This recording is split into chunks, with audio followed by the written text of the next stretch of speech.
My name is Francisco Cruz Lizama, and I am the last master blacksmith in Guam.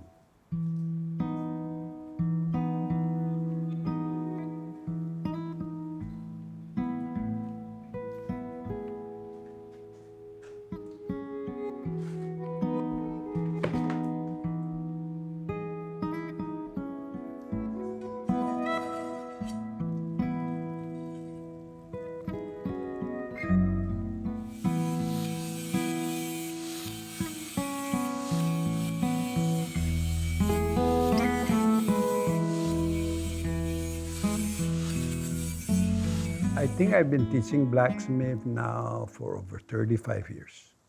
Usually are military, okay? Military, they learn basic blacksmith and then they leave. This term is over. The future of blacksmith here in Guam is very important because if we don't continue, local people, this thing will die, just like it died in the Northern Marianas, okay? Because nobody was taught. And I hope one or two, even one or two, as long as they continue, our job is done.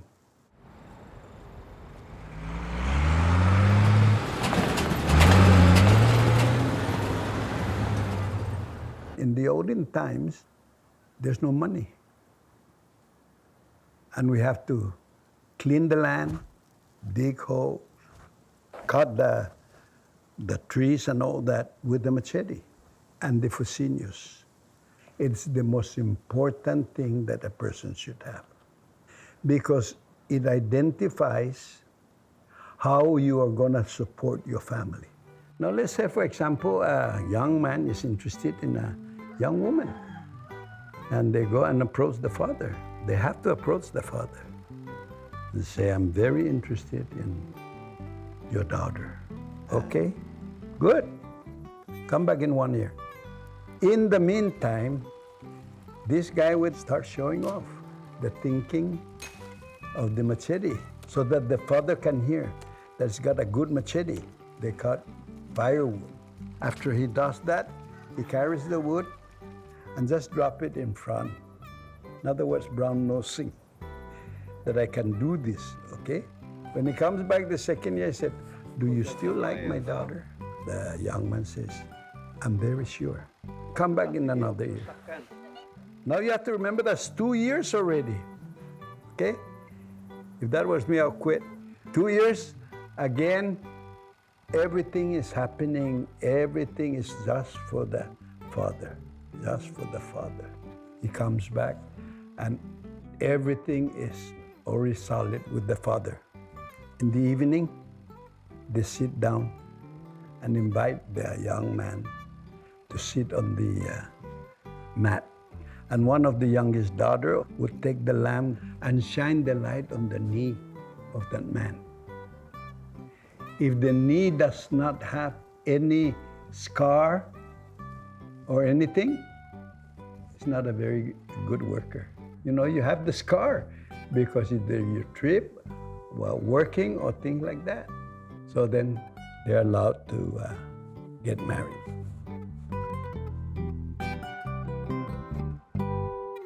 A blacksmith makes everything. He's the most important person in the community because whatever they want, and he can make it, he will make it. They call it Hereru. World War II changed everything. But prior to the war, people lived a very kind of pastoral life. A typical day would be to get up early in the morning, prepare some food for those who were going to go to the gualo. If family members were going fishing, they would go early in the morning, sometimes before dawn to refish. So people just worked the land. And there was very little money exchange. It was not a wage-based economy prior to the Second World War. I mean, as soon as the American tank moved out of the way, the American bulldozer was right behind. So first the work of destruction, but right on the heels of that was the work of construction. Not the civilian life, military life, right? Of course, civilian life too, but the focus was the the military buildup of Guam right after the American return. So there were so many jobs available that even the local population couldn't satisfy that need for labor, that you start having Camp Rojas. Arable lands were taken by eminent domain for military installations. There was a huge military population that needed to be sustained. And so Guam quickly made the shift from a barter agricultural kind of economy to a wage-based economy. So military jobs, civilian government jobs, paychecks, 8 to 5, people moved off the farms. Well, what farms were left? Especially when the military takes over a third of the island. You know? And a lot of what the military took were the prime agricultural land. Chamorros began to work for a living, for a wage, and they were taken away from their farms. Their farms were taken away from them, and so there was very little land to farm after the war. And then as the military population grew, lots of services began to emerge, like gas stations, restaurants, barbershops, laundries. And so the whole economy of Guam changed, and the relationship of Chamorros with the land was forever changed.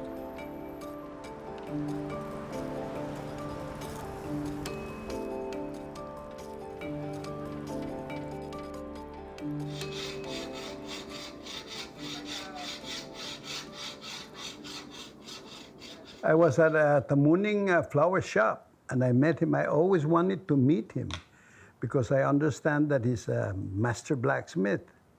And so when I met him, I asked him, I said, Mr. Han, I'm very interested in learning how to be a blacksmith. So I said, why don't you ask for a grant and teach us how to become blacksmith?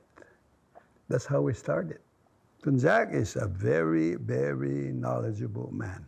He knows what he's doing. He learned it from his father. He doesn't play around. We play around, we stop. So he disciplined us not to fool around. We do not use any machinery. Everything is by hand. And he teaches us, first of all, to pound the meadow. We hit the meadow and pound it. Keep on pounding it until we get the desired shape of the machete. When we get the desired shape of the machete, and then we dip it in oil. When it's tempered, it's ready to go. We make the final cleaning and everything before we call it a finished machete.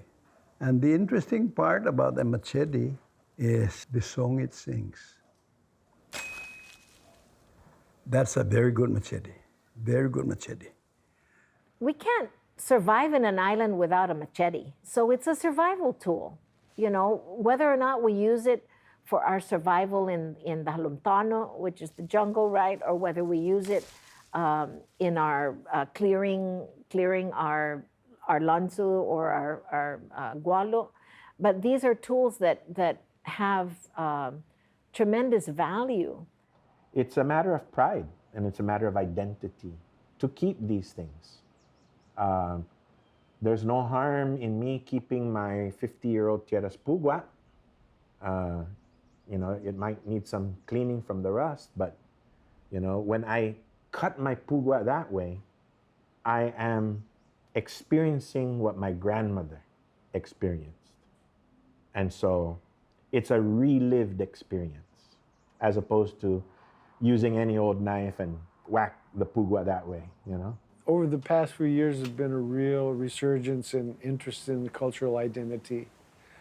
And that translates into young people wanting to find out what that identity is.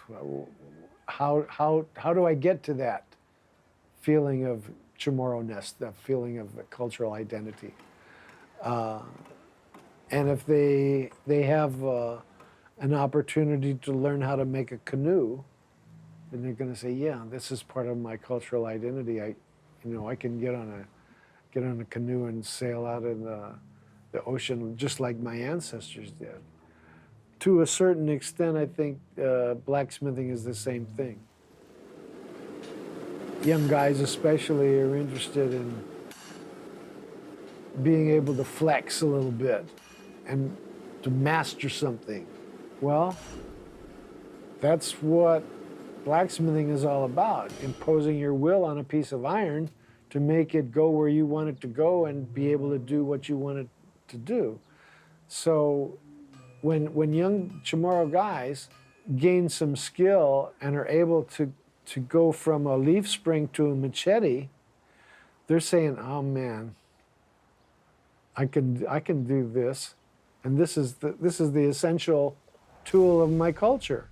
Apprentices are very, very dedicated. As a matter of fact, they're so dedicated that they do the way I did it, without machinery. Okay? You have to pound. You have to learn how to do it like old times. Well, I think it's very important to keep a lot of the crafts and our traditions alive so that my children, their children, have something to go back on and reflect on how things were in the past, improve on things that were from the past to make them better, but still learn from what we've done in blacksmithing and weaving and any of the cultural arts, so that we keep our culture alive. I will continue to blacksmith, and hopefully my sons will carry on when I'm gone, okay? I will continue until I die. I love making things, tools, and it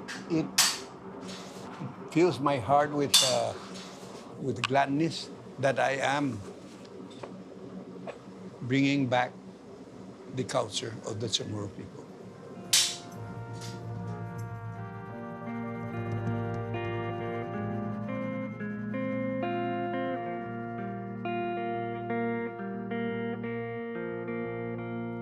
Long ago we sailed the open seas, guided by the light of the heavenlies.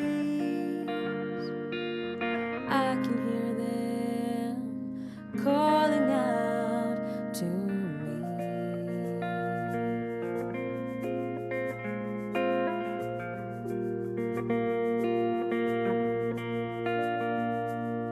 Lord, I know my heart's a heavy stone, weathered by the beating of the shore, tethered to an ever sinking home. Well, the road is long, and there are many miles ahead, and the moon is high, but I remember what you said. I'm giving it time,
I'm giving it time. I'm giving it